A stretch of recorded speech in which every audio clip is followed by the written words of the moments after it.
Historia astronomii to dzieje kolejnych odkryć, które zmieniały naszą wizję wszechświata. W Polsce zawsze była ona jednak związana z losami naszego kraju. W tym programie pokazujemy, jak polska astronomia odradzała się wraz z polską niepodległością i co udało jej się osiągnąć przez 100 lat patrzenia w niebo. Oto astronomia niepodległa.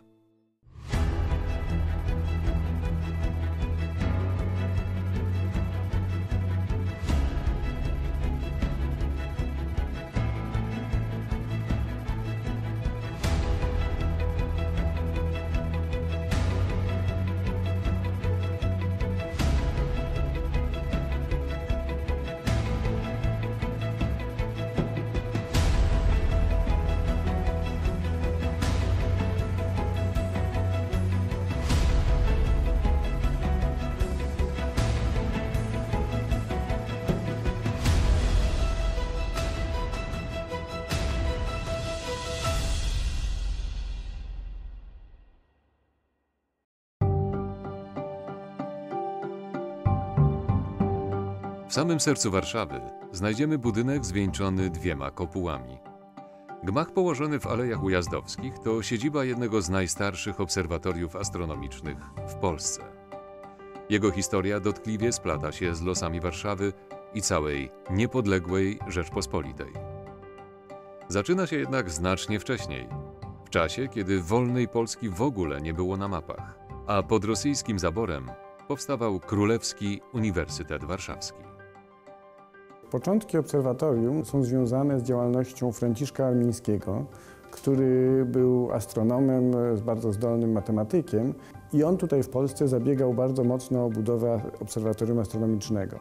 To zabieganie polegało przede wszystkim na znalezieniu finansowania i aby znaleźć to finansowanie, zaaplikował pieniądze do cara Aleksandra. Były 2 możliwe lokalizacje, albo tutaj, albo za Rogatkami Mokotowskimi. Po dłuższych konsultacjach, również w tych konsultacjach uczestniczył Jan Śniadecki, wybrano tę lokalizację.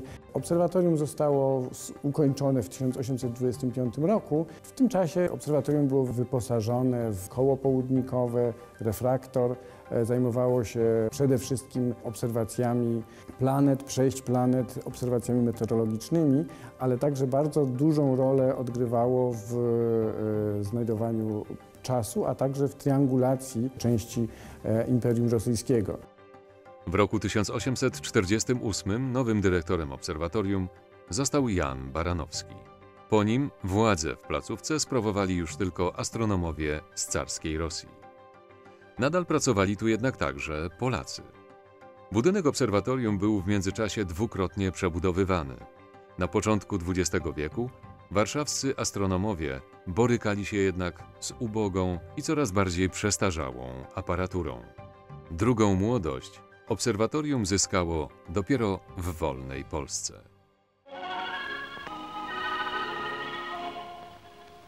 Astronomowie całego świata obserwowali zbliżenie Marsa do Ziemi, które następuje co 15 lat. Obserwatorium Astronomiczne Uniwersytetu Józefa Piłsudskiego w Warszawie wykonało szereg pomiarów i obserwacji tej ciekawej planety. To prawdopodobnie najstarszy zachowany film pochodzący z obserwatorium w Alejach Ujazdowskich. Nagranie z roku 1939 pokazuje, jak wyglądała praca warszawskich astronomów u szczytu międzywojennej działalności.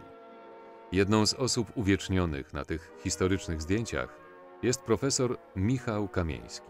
Od roku 1923 sprawował on funkcję dyrektora obserwatorium, przywróconego w ręce polskich naukowców po I wojnie światowej. Za sprawą Kamieńskiego warszawska astronomia znów zaczęła się rozwijać i to nie tylko w samej stolicy.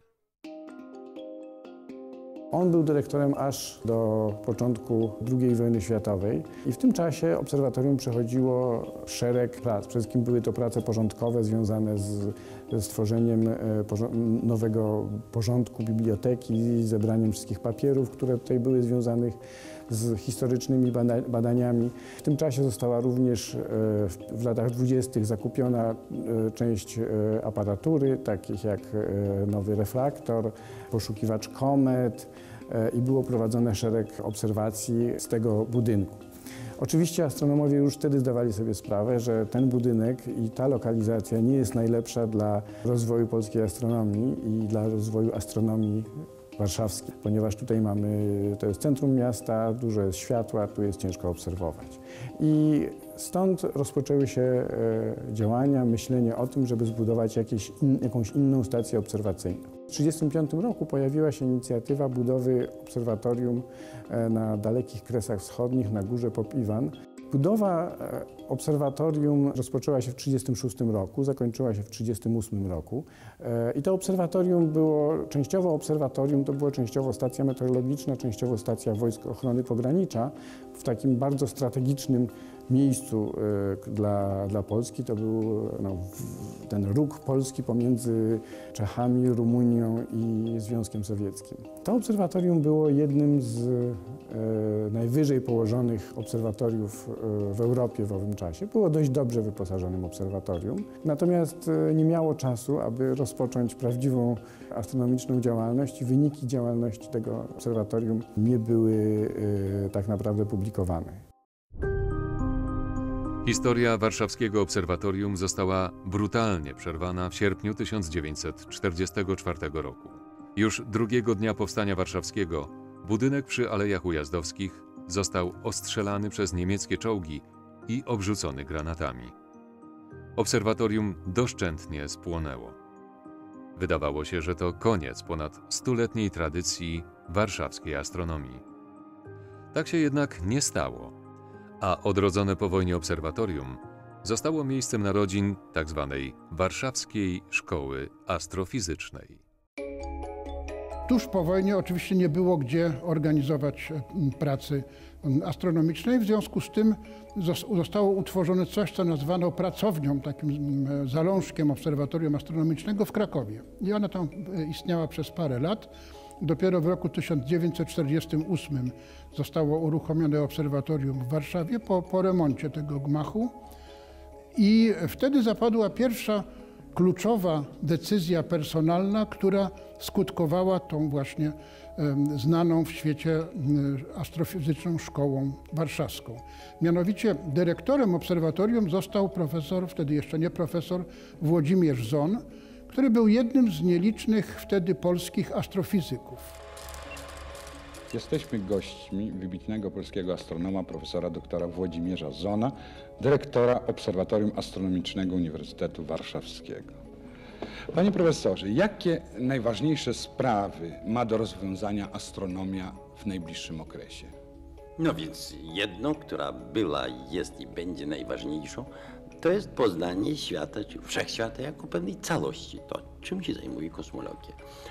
Otóż teraz jesteśmy dosyć bliscy możliwości pewnych rozstrzygnięć na rzecz jednej z dwóch grup teorii kosmologicznych.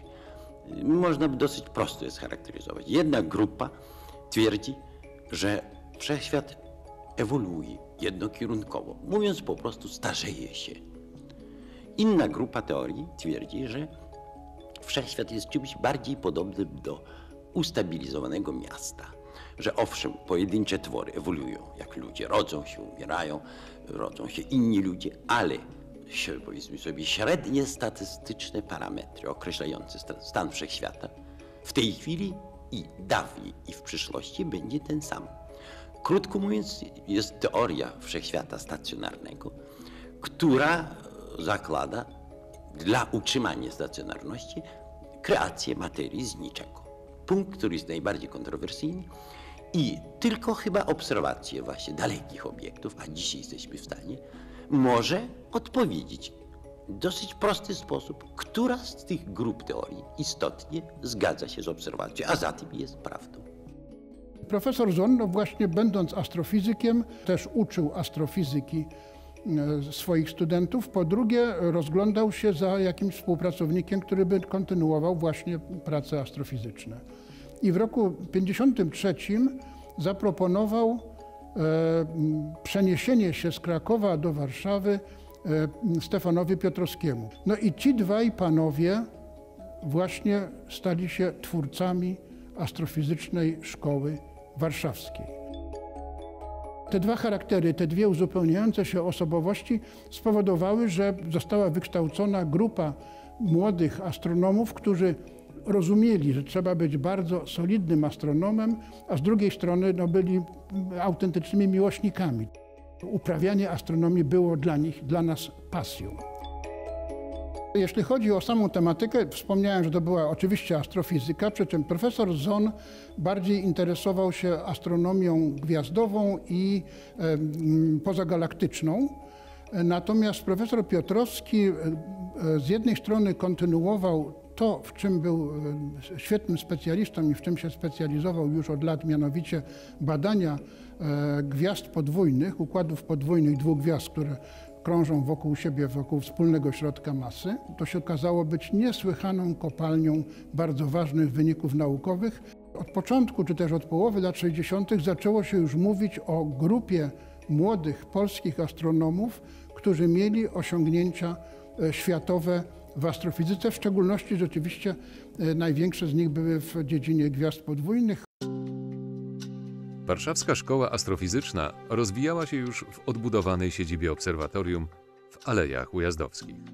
Choć budynek odtworzono według oryginalnych planów, było jasne, że lokalizacja w centrum miasta nie nadaje się do prowadzenia nowoczesnych obserwacji astronomicznych. Z tego względu zdecydowano o utworzeniu nowej stacji obserwacyjnej. Na jej miejsce wybrano dawny majątek ziemski w Ostrowiku, niedaleko Otwocka. Pierwsze kopuły i teleskopy stanęły tu już pod koniec lat 40. W roku 1973 do Ostrowika trafił największy instrument – teleskop Zeissa o średnicy 60 cm. Znajdujemy się w Obserwatorium Astronomicznym Uniwersytetu Warszawskiego w miejscowości Ostrowik pod Warszawą. Moim przewodnikiem i rozmówcą jest dr Sławomir Ruciński, adiunkt Instytutu Astronomii. Panie doktorze, to jest najnowsza chyba placówka astronomiczna w Polsce. Tak. To jest teleskop, który od kilku miesięcy nam służy. Został zbudowany przez firmę Zeiss. Reszta pomieszczeń jest polskiego projektu i polskiego wykonania. Jesteśmy bardzo zadowoleni z tego, że mamy wreszcie prawdziwego zdarzenia obserwatorium. Teleskop Zeissa w Ostrowiku miał służyć przede wszystkim celom dydaktycznym. Instrument jest używany do dziś i bywa wykorzystywany także do obserwacji naukowych. Najważniejszy przyrząd należący do astronomów z Warszawy znajduje się dziś jednak w innej, znacznie bardziej egzotycznej lokalizacji.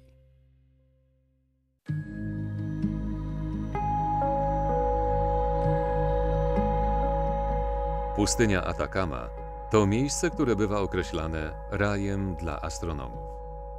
Bezchmurne niebo oferuje najlepsze warunki do prowadzenia obserwacji. To właśnie na tym jałowym pustkowiu znajdziemy kopułę należącą do astronomów z Uniwersytetu Warszawskiego. Pod jej dachem kryje się teleskop warszawski, serce projektu OGLE, czyli eksperymentu soczewkowania grawitacyjnego. To nazwa przełomowego przedsięwzięcia warszawskich astronomów, którego wyniki obiegły cały świat. Profesor Andrzej Udalski jest twórcą i wieloletnim szefem projektu OGLE. Jak mówi, pomysł, który zaprowadził astronomów z Warszawy na pustynię Atakama, sięga końca lat 80. Powstał za sprawą jednego z wychowanków Warszawskiej Szkoły Astrofizycznej, profesora Bohdana Paczyńskiego.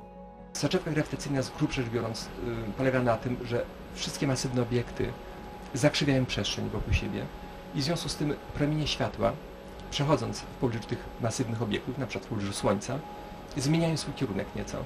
Otóż jest to efekt, który został przewidziany przez Einsteina na początku tego stulecia. Był zaobserwowany w czasie zaćmienia Słońca we wczesnych latach 20. Profesor Paczyński w połowie lat 80.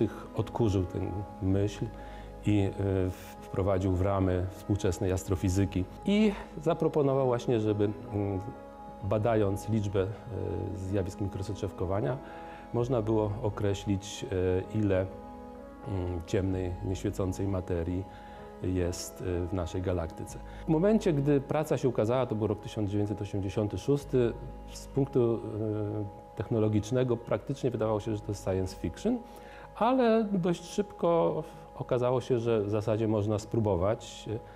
Można spróbować obserwować właśnie miliony gwiazd i próbować znaleźć tego typu zjawiska. No i tak to się zaczęło. Zaczęliśmy w 1991 roku opracowywać, jak ten projekt mógłby wyglądać. Z drugiej strony profesor Paczyński, dzięki różnym znajomościom w Ameryce, wystąpił o przyznanie nam czasu obserwacyjnego w jednym z najlepszych miejsc obserwacyjnych na świecie, w obserwatorium Las Campanas. I na rok 1992 uzyskaliśmy około 80 nocy obserwacyjnych właśnie w tym świetnym miejscu obserwacyjnym na południowej półkuli. I ku naszemu wielkiemu zdziwieniu i wielkiej radości stosunkowo szybko udało się pierwszy obiekt wykazujący zmianę jasności, idealnie odpowiadające przewidywaniom teoretycznym znaleźć. I tak się złożyło, że na świecie w tym samym mniej więcej momencie zostały też pierwsze zjawiska mikrosoczewkowania odkryte w innym kierunku obserwacyjnym, w kierunku obłoków Magellana. Tak więc był to taki tydzień mikrosoczewkowania, rozpoczęcie nowego pola badań, nowego pola teoretycznie wcześniej już opracowanego, ale od strony obserwacyjnej odkryć rzeczywistych to był początek. Już pierwsze obserwacje projektu OGLE okazały się ogromnym sukcesem. Wkrótce potem astronomowie z Uniwersytetu Warszawskiego zaczęli starania o umieszczenie własnego teleskopu w Chile. Instrument o średnicy 1,3 metra ostatecznie trafił do Las Campanas w roku 1996. Teleskop warszawski stał się pierwszym polskim przyrządem astronomicznym na południowej półkuli. A kolejne fazy projektu OGLE, realizowane z jego pomocą, dostarczały kolejnych przełomowych odkryć. Trudno tak w telegraficznym skrócie oczywiście stwierdzić, jaki był wpływ projektu OGLE na rozwój współczesnej astrofizyki, bowiem uprawialiśmy tyle różnych pól i w zasadzie w każdym jakiś odcisk swojej działalności zostawiliśmy. Jedno z największych naszych odkryć to jest odkrycie zjawisk mikrosoczewkowania grawitacyjnego i cały rozwój tej dziedziny. Do dzisiaj jesteśmy praktycznie potentatem w odkrywaniu tego typu zjawisk. Około 20 000 tych zjawisk mamy już na naszym koncie. Natomiast same zjawiska mikrosoczewkowania zostały szeroko wykorzystane w zupełnie innych dziedzinach do znajdowania mało masywnych obiektów typu egzoplanet, czyli planet w układach pozasłonecznych. Z drugiej strony gigantyczne bazy danych stały się kopalnią wiedzy dla bardzo wielu projektów, zarówno naszych, ale nie tylko naszych.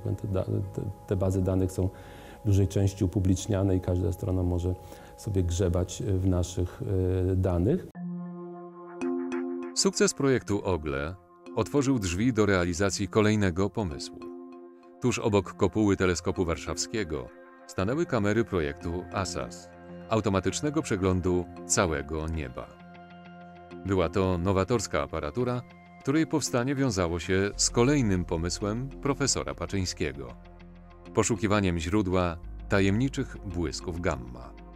Profesor Paczyński skontaktował się ze mną w roku 1996. To był okres, w którym błyski gamma nie miały jeszcze swojej identyfikacji optycznej, to znaczy znane były z obserwacji w zakresie promieniowania gamma i przez kilka lat rzeczywiście teleskopy ASA skierowały się na te błyski gamma za każdym razem, kiedy one pojawiały się na niebie, ale okazało się, że inne teleskopy większe robiły to znacznie lepiej. ASAS jednak wypełnił niszę, która dotychczas działa pustką, mianowicie obserwacji jasnych gwiazd zmiennych. I dzięki temu udało się w przeciągu kilku lat uzupełnić katalogi gwiazd zmiennych, najpierw dla nieba południowego, a następnie po roku 2006 tak naprawdę powstała stacja północna na Hawajach, która skompletowała dane także dla nieba północnego. Taki teleskop był w stanie pokryć widoczne niebo, czyli tę półkulę, która jest nad głową, praktycznie w ciągu jednej nocy. 2 kamery pozwalały już to zrobić w 2 filtrach. W efekcie co noc, co 2 noce całe niebo było pokrywane. No oczywiście zależało od pogody, zależało od warunków, czy te obserwacje były dokładnie wykonywane, czy nieco mniej dokładnie. Średnio pewnie raz na 2 noce każdy punkt na niebie był rejestrowany i to rzeczywiście pozwalało na przeprowadzenie bardzo ciekawych badań. Dziś projekty OGLE i ASAS nadal dostarczają danych, które wykorzystują astronomowie z całego świata. Są najlepszym dowodem na to, jak niezwykłą drogę Obserwatorium Uniwersytetu Warszawskiego przeszło w ciągu swojej długiej historii. Okres międzywojenny, czy nawet wcześniejszy, w czasie zaboru rosyjskiego, no to trzeba sobie powiedzieć otwarcie, że ta nauka była raczej na peryferiach nauki światowej czy europejskiej. Polska najpierw była pod okupacją zaborcy, w okresie międzywojennym była dosyć krajem odbudowującym się i oczywiście nauka nie była najwyższym priorytetem, trudno się temu dziwić. Baza instrumentalna była raczej bardzo uboga. Natomiast po wojnie, mimo kompletnego zniszczenia obserwatorium w czasie wojny, zwłaszcza w czasie Powstania Warszawskiego, kiedy zostało spalone całkowicie, zniszczone wszystkie instrumenty, wypalona cała biblioteka. Mimo to po przeprowadzce do Warszawy z powrotem z Krakowa powstała tutaj dzięki kolejnym pokoleniom wybitnych astronomów, którzy trafili na Uniwersytet Warszawski do obserwatorium. Najpierw ta słynna Warszawska Szkoła Astrofizyki Teoretycznej, a potem wraz z pojawieniem się instrumentarium o lepszej jakości, zwłaszcza powstaniu warszawskiego teleskopu w Chile, niezwykle rozwinęła się również ta część obserwacyjna. Osiągnięcia, czy to teoretyczne, czy potem wszystkie te wspaniałe projekty obserwacyjne, które są tutaj prowadzone w obserwatorium, powodują, że nie mamy się absolutnie czego wstydzić. Obserwatorium Uniwersytetu Warszawskiego nadal kontynuuje projekty, z których stało się znane na świecie. Naukowcy ze stolicy Polski biorą także udział w najważniejszych międzynarodowych badaniach wszechświata. W ciągu ostatnich 100 lat warszawskie obserwatorium przeszło niezwykłą drogę. Z trudem budowane w latach międzywojennych, doszczętnie zniszczone przez nazistów, zdołało się odrodzić niemal dosłownie z niczego. Stało się przy tym ważnym ośrodkiem już nie tylko krajowej, a światowej astronomii.